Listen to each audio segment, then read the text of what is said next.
Welcome back to episode number 105 of the Figuring It Out Finance podcast, where we're going to be talking about earning free travel through business expenses today. So if you haven't tuned into this podcast before, my name is Chris Rickenbaugh, and I'm documenting my journey in real estate and business while also talking about travel hacking and personal finance.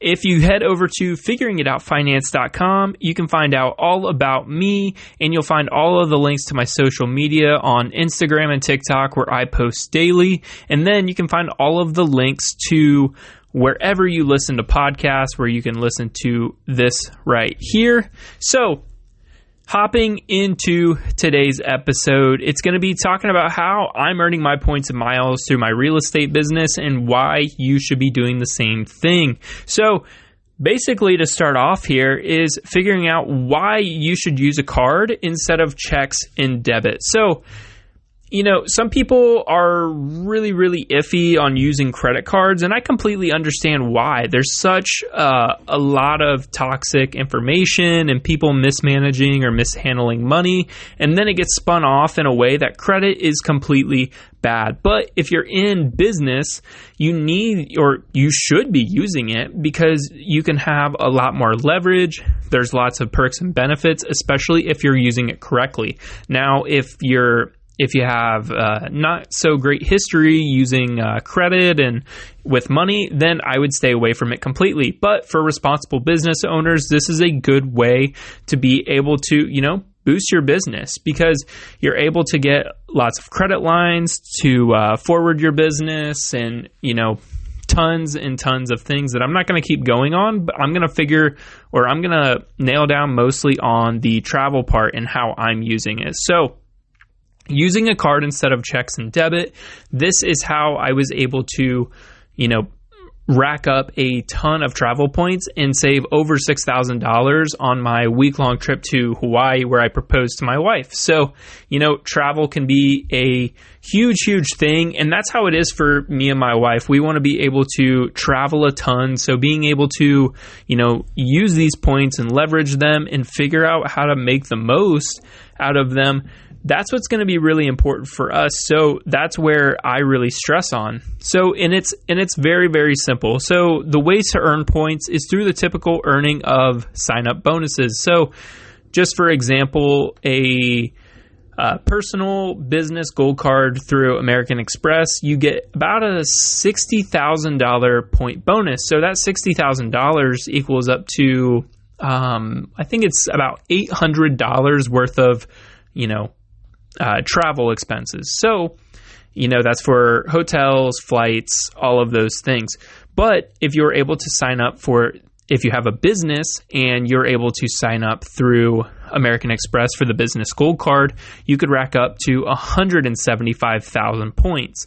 So you can easily see the difference that on the business side, you're able to use a lot more points. And then that's just through earning sign-up bonuses. So you normally have to spend a certain amount within 3 months. For the personal gold card, you would have to spend $4,000 within 3 months. And then for the business, you would have to spend $10,000 within that first 3 months. So, there is a big difference, but with normal business spending, you should be able to hit that very, very easily. So that's the power of business cards as well, is that you get more points. So, if you're in a flipping business like mine, if you have a renovation going, you're easily spending $60,000 or $50,000 to $60,000 within 1 to 2 months. So, and as you have more projects going on, you're going to be using that same card, and being able to have that flexibility in the spending is the biggest part. So, I have two platinum cards, and that really lets me be able to, spend where I need to. So say my guys go to Lowe's and they have to spend almost $15,000 to $20,000. It's like, okay, well, that's fine on my Amex, because, there's no limit to it. And also I get about 20,000 points on that purchase. So, it really benefits me, because when it comes back to, using the points for reimbursing yourself or using them for travel, that 20,000 points could easily get you a flight over to, say, Las Vegas.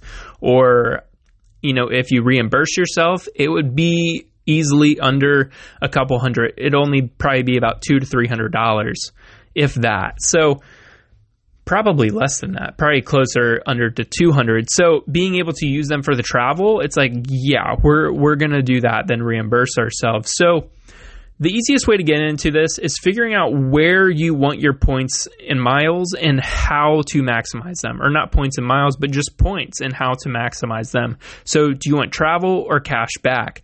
Using for travel is going to go way further, like I just explained. So that's what we use them for. So during our latest rehab, it was a $120,000 rehab. So we used the card for all of it, paying the contractors through invoices, paying for materials, all of that was through a credit card. So if I just used a normal card and I got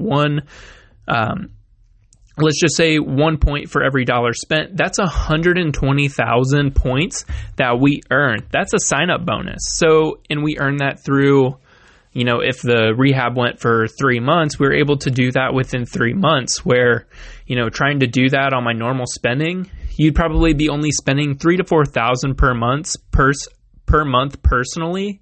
And, let's just say a quarter of that's your mortgage. So really only 3,000 points per month on your normal spending versus what your business spending would be. So that's why you should be using it on your business expenses if you're responsible with it. Because you're going to be able to just accumulate so much more. And that's, if you want that, that's a good thing. Because even if you're not looking to travel, you can use your points at Lowe's and reimburse yourself, get free things, free materials for your guys. And that could easily cut down some of your normal expenses on your flips. But, if that's your goal, then do that. It'll take off maybe, once you rack up enough points, you may be able to cut off 1,000 or 2, but being able to use them for travel, like we used, I think you can go back and listen to that episode, 250,000 points. And, we paid for an entire week out in Hawaii. So for us, the leverage and where we want our points to go makes more sense for the travel. So make sure, no matter what you're doing, you should be paying all of your expenses through your card, because like I said, on our latest flip where it was $120,000, even if we just had where it was a one-time multiplier, we get $1 for every dollar we spend. So that's 120,000 points.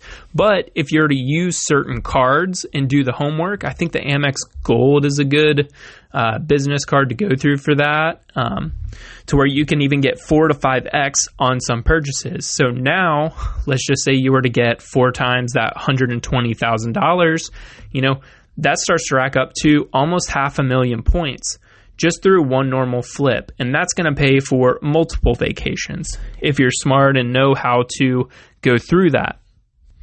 So the main point of this is figure out where you want to earn your points, and that's starting with your goals. Do you want to travel? Do you not want to travel?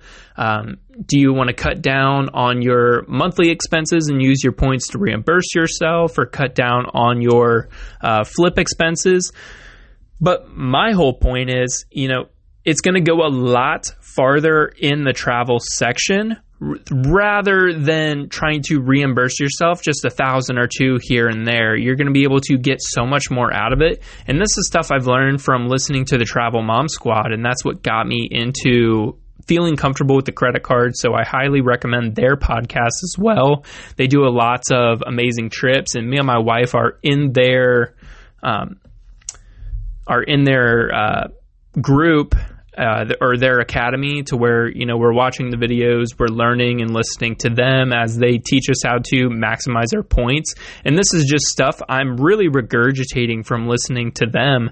So that's all on the points, but I wanted to break down why we're using our points for travel and why we're using our cards to be able to pay for our property expenses rather than using checks and debit, because we can get a lot more out of it.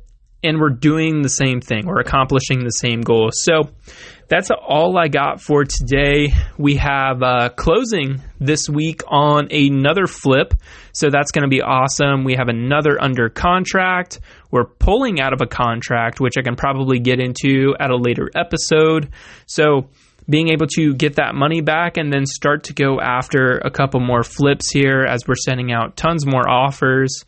And super exciting stuff to get this year started. So I appreciate you tuning into episode 105 of the Figuring It Out Finance podcast. My name is Chris Rickenbaugh, and I will see you on the next one.